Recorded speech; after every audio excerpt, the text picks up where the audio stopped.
A su programa Con los de Enfrente, preparado semana a semana por el Universal y Milenio para abordar los temas pues más calientes en estos días. Bienvenidos vecinos, colegas, ¿cómo están? Juan Pablo Becerra Costa, Héctor Zamarrón, Carlos Marín. ¿Qué tal, Héctor? Maite Azuela. Hola, buenas noches. Por acá Elisa Lanís. Buenas noches. Y Héctor de Mauleón. ¿Qué tal, Héctor? David Aponte no llegó, creo que el Uber que lo traía, lo detuvo la Guardia Nacional. Se quedó en el aeropuerto esperándolo. Sí, hubo ahí un problema entre, no sé, iba a Gobernación en un Uber y la Guardia Nacional tuvo algo que ver. En fin, pero qué bueno que los demás sí llegaron, como sea que hayan llegado, porque hoy toca abordar el informe que desde muy temprano presentó el presidente López Obrador junto con su gabinete de seguridad y que yo diría que por primera vez vemos un informe militar tan a detalle de un operativo muy polémico y un informe que dejó también muchas dudas, muchas preguntas. Yo les diría por ahí, que empezáramos por ahí, que le falta y que tendrían que estar presentando en las próximas horas de parte de lo que ocurrió el 17 de octubre. Me parece que faltó, bueno, faltan muchas cosas, ¿no? Pero que comiencen las damas. Dos cosas señalo yo. Primero, el hecho de que cuando lo detienen, como estábamos escuchando ahorita en el noticiero de Elisa, cuando lo detienen, que toma un teléfono o vídeo, el hijo del Chapo Guzmán, dice que para hablarle a su hermano, decirle, oye, ya paren el desmadre. Obviamente había tenido muchísimos minutos para ponerse de acuerdo con su hermano para pedir precisamente lo contrario. Entonces me pareció tan ingenuo eso de parte de las fuerzas federales. Sí, ahorita le voy a hablar al hermano para que pare el relajo, ¿cómo no? Ya lo habían preparado absolutamente todo, ya estaban las camionetas afuera, hombre, esas artilladas. Me llama mucho la atención lo mal preparado que me parece, hasta que antes de que salga él de la casa, del estacionamiento, pues, porque son dos estacionamientos, parecía un operativo bien preparado. Pero claramente estuvo pésimamente preparado. No tenían ruta de escape. Me parece que no tenían la menor ruta de escape. Con la gente que yo he hablado, digamos, de esas áreas de seguridad, pues no tenían una ruta de escape, no tenían a dónde llevarse un tipo de esa envergadura, porque es el hijo del Chapo Guzmán, que ya tenía una orden de extradición. Entonces sí parece un poco improvisado lo que tiene que ver con por dónde nos vamos, por dónde lo sacamos, qué helicóptero nos ayuda, qué tropas nos ayudan. Es increíble. Pero íbamos a hablar sobre el informe, no sobre el comportamiento de es el informe. Nadie. No, el informe en Palacio Nacional. Ese es el informe. No, hombre. A ver, ¿qué faltó? Yo creo que faltó oportunidad y sobró autocomplacencia. Me concentro en la oportunidad primero porque pasan 9 días para poder tener información y bueno, pues aunque de alguna manera es más detallado en contraste de otros informes que nos han dado previos gobiernos, las lagunas son todavía pues más alarmantes en términos de que revelan nuevamente esta falta de articulación y falta de estrategia general, y creo que sobra autocomplacencia cuando se dice, bueno, pues sí, fallamos y era de esperar que un operativo como este en ocasiones falle, cuando realmente sabes a qué te estás enfrentando, qué implicaciones debe de tener un operativo como este y cómo puede reaccionar el crimen organizado ahora sí que porque entre comillas es organizado. Entonces creo que la autocomplacencia, aunque hay cierta intención de aceptar la falla, pues se pierde cuando esta aceptación se convierte en más bien una justificación que trata de evitar. Dice, no quiero justificar, pero que finalmente dice, pues esto es táctico y no podemos hablar de una estrategia de seguridad fallida. Yo creo que es la evidencia más grande de la estrategia de seguridad fallida. Elisa, Héctor. Sí, yo creo que también faltó, bueno, ¿qué no faltó? Empiezo por ello, ¿no? Las imágenes, que sí, nunca habíamos visto un informe de esa magnitud, de ese impacto, estar viendo, pues no en vivo y a todo color, pero sí a todo color, ¿no? Y lo que sucedió durante este operativo. Pero es una parte, es una pequeña parte que es la que nos quisieron mostrar. Yo creo que lo que faltó, pues es lo que genera todas las demás dudas, es qué pasó antes. Y cuando lo sueltan. ¿Y qué pasó después? ¿Y quién es el responsable? Porque además todos hablan como si se hizo esto, se hizo lo otro. Se tomó la decisión. ¿Quién lo hizo? ¿Quién tomó la decisión? Pues yo creo que ahí todavía las preguntas son muchas y si quieren ahorita después las vamos planteando. Yo creo que la parte central de todo esto es lo que no se dice, son las preguntas que quedan sin resolver, son las dudas que se van generando. Hay muchas. Ese video, cada cosa de lo que aparece en el video de la detención parece significar algo o debe significar algo. No, hay una contradicción entre el discurso y lo que estamos viendo, porque en el discurso, al hacer la detención, se desata la reacción del cártel de Sinaloa para impedirlo. Y en el momento en el que estamos viendo el video, él está parando ya, ya está pidiendo que le paren al desmadre, ya ni modo, ya me tienen, etcétera. Entonces, hay algo que no está explicado y que vuelve a desmentir otra vez el error, la versión tremenda que dio el secretario Durazo en la primera oportunidad en la que apareció en los medios, diciendo ante toda la nación que iban patrullando y les dispararon desde adentro. Entonces, bueno, tuvieron 9 días para poder presentar un control de daños, una versión de los hechos, y otra vez dejan ir la oportunidad para mostrar no solamente victimizar a los soldados, obligan al ejército a dar la cara, y, le echan la papa caliente al general Sandoval, y no sabemos. Vemos cómo lo detuvieron, no sabemos cómo lo liberaron. ¿Por qué no vimos un video de cómo lo entregaron, de cómo lo soltaron? ¿Por qué no sabemos quién llevó esa negociación, quién habló con quién?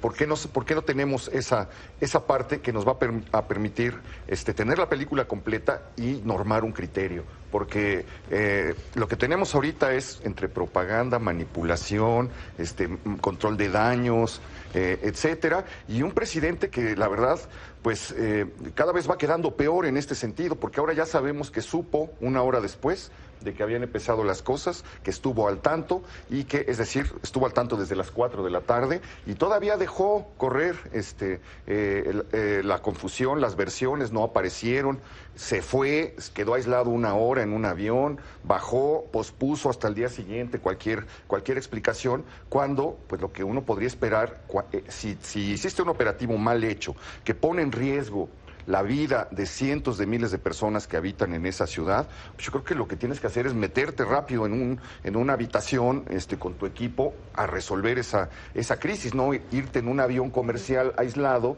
diciendo, pues ya, yo les tengo mucha confianza. Pero además, yo preguntaba hace un momento, nada más, ahorita te dejo, Carlos, pero haciendo referencia al avión comercial, ¿ya sabía el presidente que estaban en este operativo, que estaban en estas negociaciones con un grupo criminal poderosísimo y se sube a un avión comercial con pasajeros que ni enterados? O también, bueno, eso es un tema ahí que me sorprende.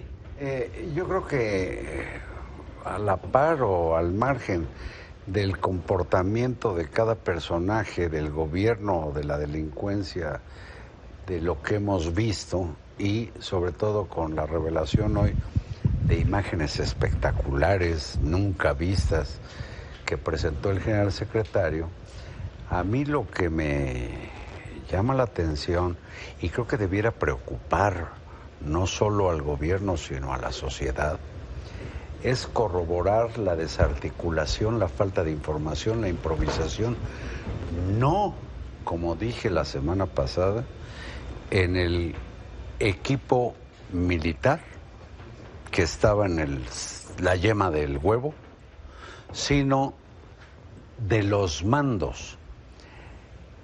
Que el presidente no supiera, cuando se supone, él mismo ha dicho que sabe todo, que no supiera el jefe del gabinete de seguridad, Alfonso Durazo, me sorprende. De la exposición que hicieron hoy los dos secretarios, creo que la más prístina fuera del general secretario, aun a costa de haber revelado la existencia de un área que técnicamente no existía dentro de la Secretaría de la Defensa, con lo cual, dicho sea de paso, debe haber sido una instrucción presidencial, porque pone en peligro a todos los que han trabajado en la detención, sacaron la relación de tanto criminal.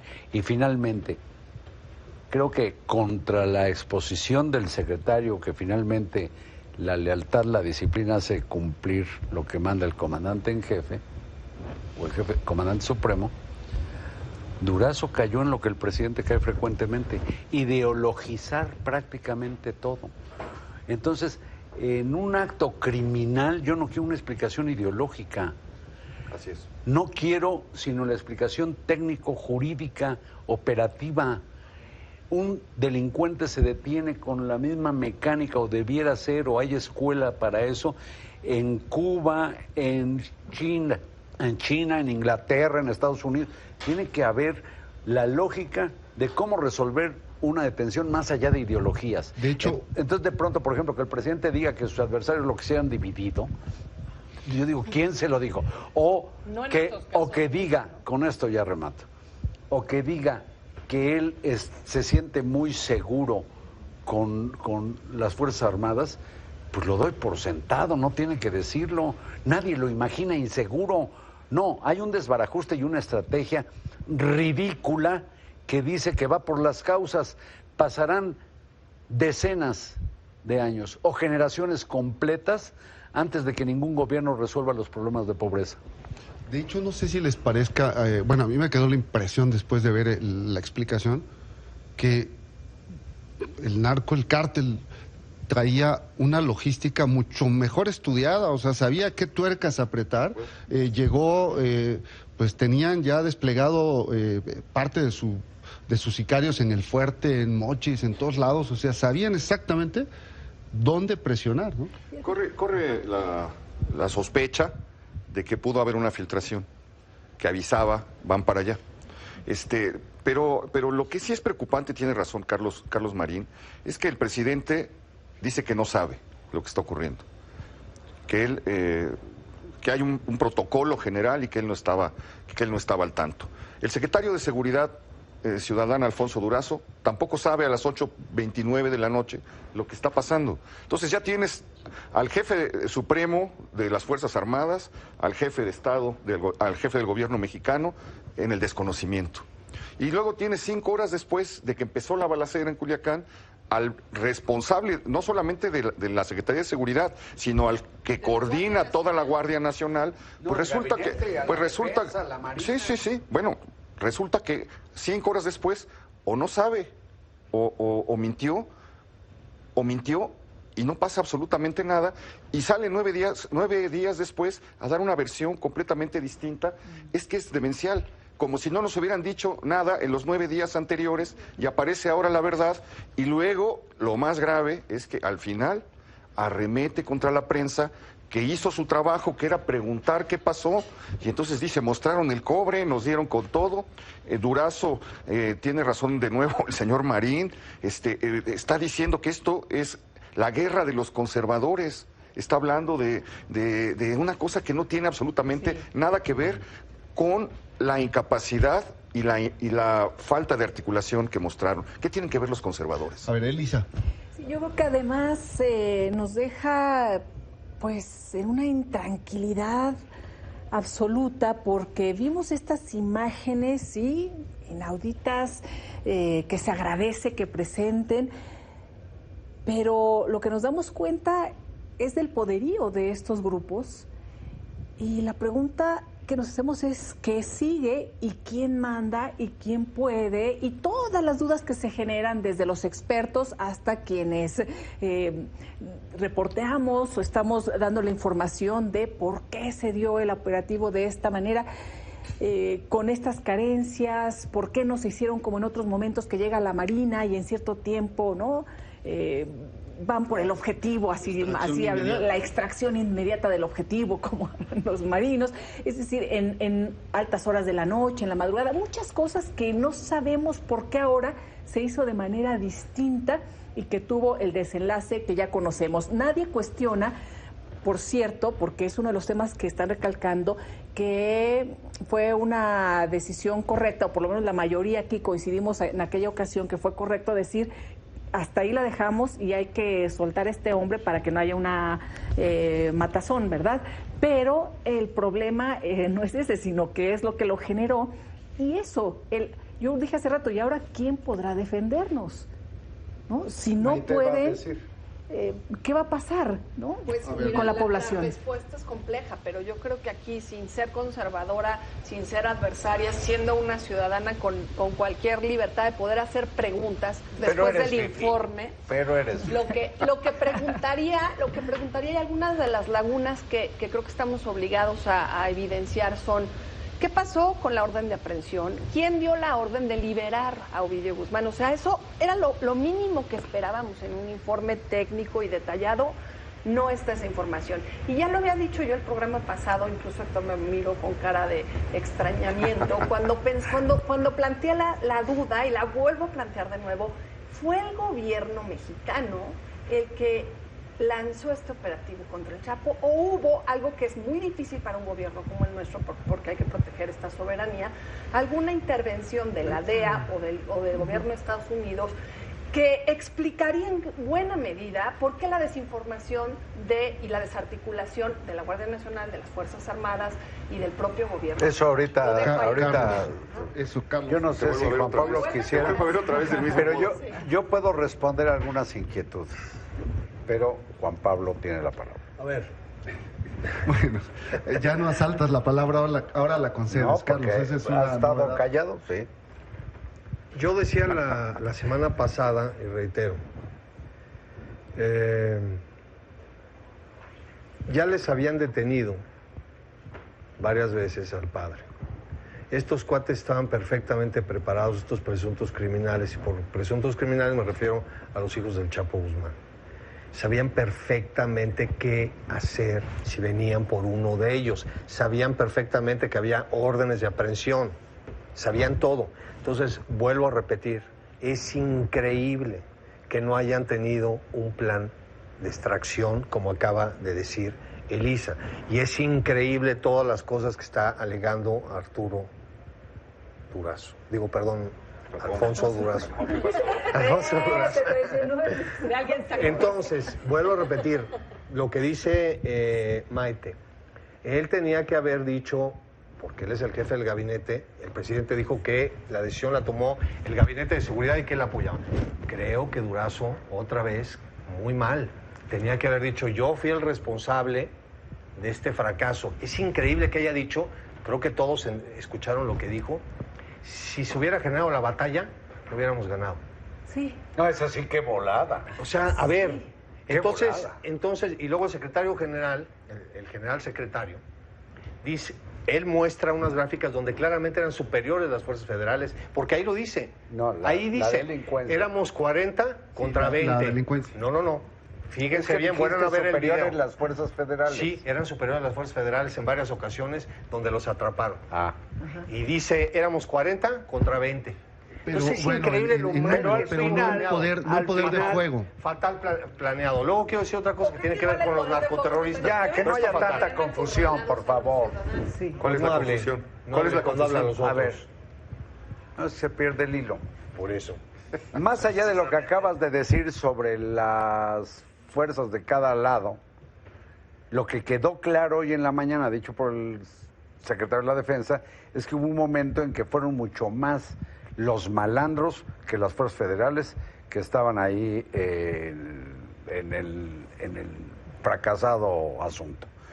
Pero Elisa plantea, dice algo que, y dices que quizás los hijos del Chapo sabían que había órdenes de aprehensión. No, bastaba que fueran hijos del Chapo para que sí tenían las precauciones. ¿Cuál es la novedad de lo que pasó en Culiacán? Nadie se imaginó que casi simultáneamente al arribo de los soldados y apoyados por guardias nacionales que son soldados con gafete de la Guardia Nacional, porque la Guardia Nacional todavía es un desaguisado, y policías federales experimentados. Casi al mismo tiempo se disparan por las prevenciones de los hijos, todos los focos que incluyó la liberación de reos, ir a la unidad habitacional del ejército, etcétera. ¿Por qué no fue de noche? Porque este hombre, yo orgullo tengo ser reportero, yo no analizo nada, que analicen los laboratorios y los científicos, pero reporteo. ¿Por qué fue a mediodía? Porque de 3 domicilios que tenían detectados, el grupo que hoy fue balconeado por el gobierno federal irresponsablemente en la conferencia mañanera, sabía de 3 domicilios a los que acostumbraba a ir, pero el único al que acudía con constancia era a donde llegaron a la hora de la comida. En los otros, no necesariamente. Entonces, ¿cuál es la enseñanza de esto? Que ante la reacción tan súbita de varios focos rojos a la detención que se quería, pues ahora tiene que haber todo un replanteamiento de qué con las detenciones de malandros en el país. ¿Cómo, toda proporción guardada, las Torres Gemelas cambiaron la estrategia contra el terrorismo en los Estados Unidos? Aquí tiene que cambiar todo, porque cuando vayan por el Mencho en Jalisco, ¿qué va a pasar en Tlaxcala? No creo que vayan a... Bueno, ¿qué va a pasar No, pero para terminar, ¿qué va a pasar? Está en 25 lugares el cártel Nueva Generación. Donde esté, imagínense lo que puede ocurrir en el país. Eso es lo que modifica para siempre. ¿Qué va a pasar con esto? A ver, Héctor, una cosa queda clara, y es que no hubo un trabajo de inteligencia. No hubo un trabajo de inteligencia que pudiera calcular lo que iba a pasar. No sé si los domicilios a las 3 de la tarde y a las 3:15 ya no iba a estar. Generalmente los operativos, y es una constante, los hacen a las 4 de la mañana. No, los hacen a las 4 de la mañana no solamente porque el objetivo generalmente está descuidado, sino porque reduces el riesgo de que haya daños en la población civil. La gente está dormida, no es una ciudad que está bulliendo de gente, comiendo, niños saliendo de la escuela, el tráfico a vuelta de rueda, etcétera. Pero lo que revela todo esto es que no hubo un trabajo de inteligencia. ¿Y por qué no hubo un trabajo de inteligencia? También tenemos que preguntarnos, ¿por qué no hubo? Tendrían que explicarlo.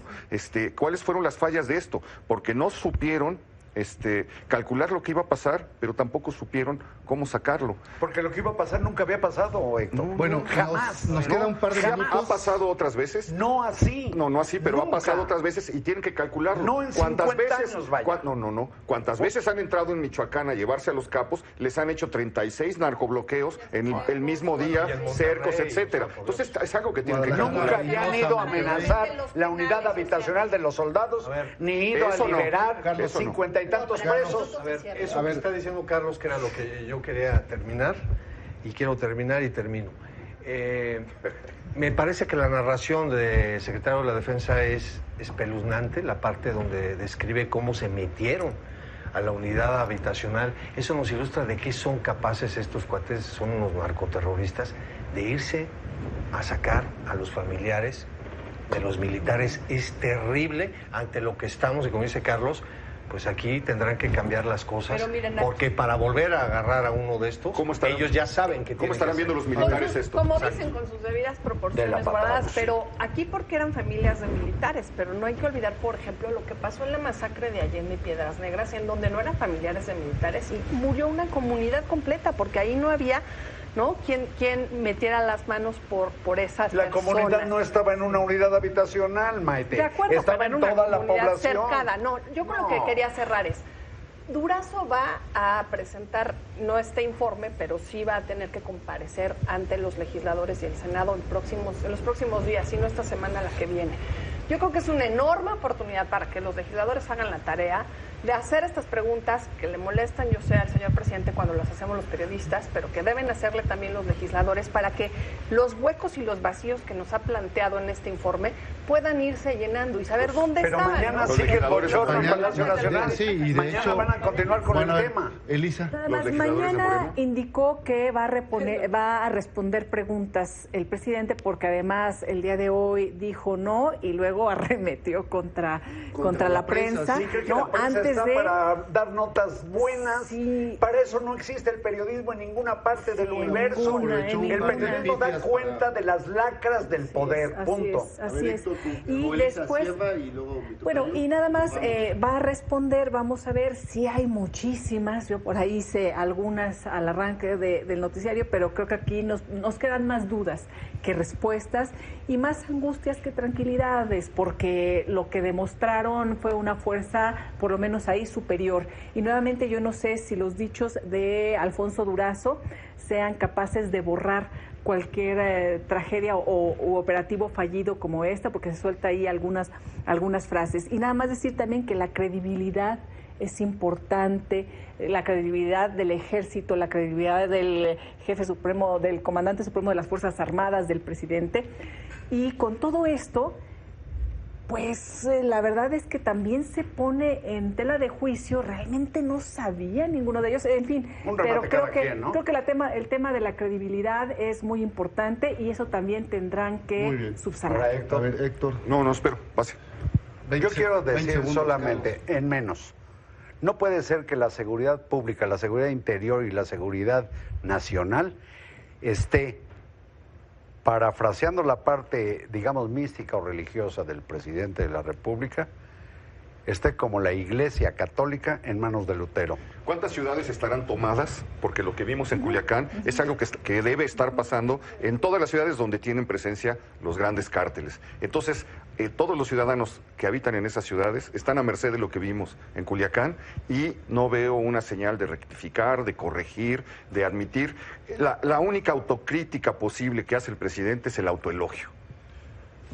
Bueno, pues muchísimas gracias, colegas, vecinos. Nos vemos la próxima semana y gracias a ustedes que están allá del otro lado de la pantalla. Nos vemos el próximo miércoles.